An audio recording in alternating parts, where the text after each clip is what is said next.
Hello বন্ধুগণ, তো আমরা এখন চলে এসেছি বনলতা রিসর্ট। এখানে খাওয়া দাওয়াটা সেরে নেবো এখানে, তারপরে আমরা এখানকার সাইট সিন ঘুরতে যাবো। তো খাওয়া দাওয়াগুলো সেরে নিই, তারপরে আবার দেখা হবে তোমাদের সঙ্গে। আমাদের খাওয়া দাওয়াটা পূরণ হয়ে গেছে, সবাই পেট ভরে খেয়ে নিয়েছে। এটা দেখছো, এটা হচ্ছে বনলতা রিসর্টের বাইরের ভিউ। আমরা ওদিকে রেস্টুরেন্ট আছে, ওটা নন এসি, আর ওর থেকে ভেতরে একটা আছে, ওটা ছিল এসি। রিসর্টের বেশ এটা পুরোটাই মানে গার্ডেন টাইপের, খুব সাজানো গোছানো, ভেতরে অনেক কিছুই আছে। রিসর্ট এটা পুরো। আর বন্ধুদেরকে দেখাচ্ছি, ওরা অনেক বেশি খেয়ে নিয়েছে, নিয়ে এখন থামস আপ খেতে গেছে।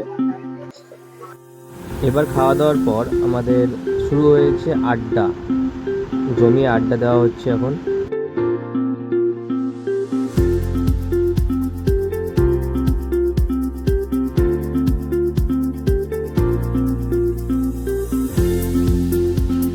বনলতা রিসর্টে এসে একটা ভালো জিনিস দেখতে পেলাম, যে এখানে চিকেনের যত আইটেম হয় সম্ভবত এখান থেকেই সব সাপ্লাই হয়।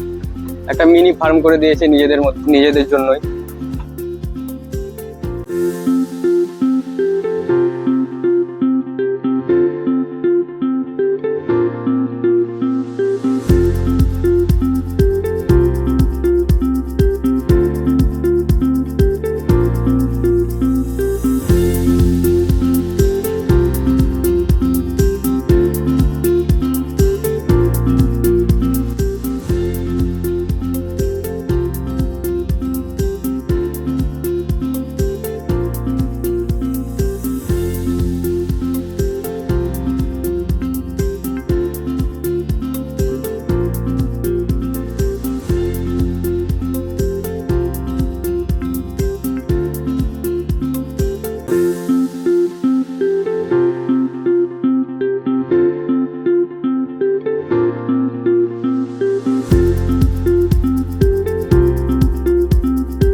আমরা বেরিয়ে পড়েছি বনলতা রিসর্ট থেকে। এবার আমরা যাব গনগনি।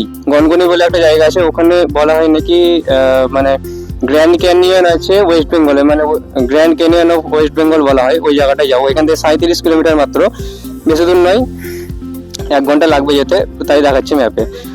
তো একদম ওখানে গিয়ে দেখা হচ্ছে তাহলে সবার সঙ্গে।